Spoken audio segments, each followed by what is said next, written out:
The decision has been made.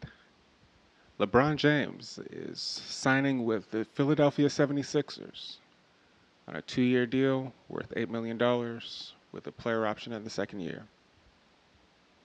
Now, it seems to be catching quite a few people off guard, myself included for some reason. I don't know. It makes complete sense that he would sign with Philly. It's the best opportunity to win, especially after the Jaylen Brown trade. You have Tyrese Maxey, who's ascending. You have a VJ Edgecombe coming in second year, ascending. You have Jaylen Brown, Finals MVP, got a chip on his shoulder. You got Joel Embiid, who is what Joel Embiid is at this point. So why wouldn't he pick the 76ers? You look at the rest of the teams that are on the table here. And if we're being for real outside of storylines and, what we would hope to see, I mean, was he going to win if he went to the Warriors? Really? In the West? I, no. We saw him play with Steph at the Olympics. Like, we know what that looks like. It would have been kind of shaky in a whole NBA season. So, in a way, I'm glad that we just have the memories of them playing together at the Olympics. We can leave it there because they won. If he goes back home to Cleveland, ends his career there, are we really trusting that a team with James Harden,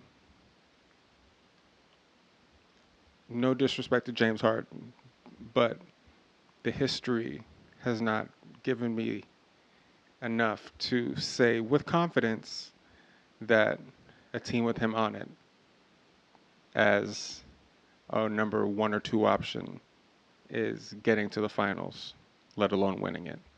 So that left Miami. And we all know the humongous gaps in shooting that they have on that team and some of the depth issues that they have because they got rid of so much to get Giannis. So ultimately, Philly makes perfect sense. It's a perfect place for him to not have to be the number one guy. He now has experience being the third option, so he can play with that. He can play in that role. If he needs to take over and be the lead, he can do that. He can be the second option. There's more optionality, as people like to say these days. So I think just from a purely basketball standpoint, this makes perfect sense for somebody who's entering their 24th year. Like, yes, he still plays at an extremely high level, all these things. But we should not be viewing him the same way we did when he was in Miami or either stint in Cleveland. He shouldn't be carrying a team. He shouldn't have to. He's earned the right not to have to do that anymore. So if y'all want to say, oh, well, he's ring chasing, da da da da da, it's like, if he didn't make this pick and want to play with the Warriors, then they're 20 and 62 next year. Y'all be like, oh, well, he just wanted to play with Steph, and now he's looking to get his legacy's tainted. Like, y'all would say the same thing. So, I'm glad that, for one, that this decision is over, and we'll now get to see what the schedule is going to look like, and excited to see just how this team gels. I mean, you have a lot of guys.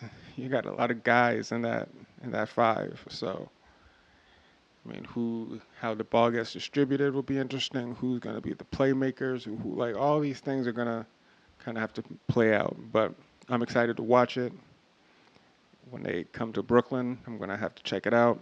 I got to see Bron in person, so it's a good opportunity to do that.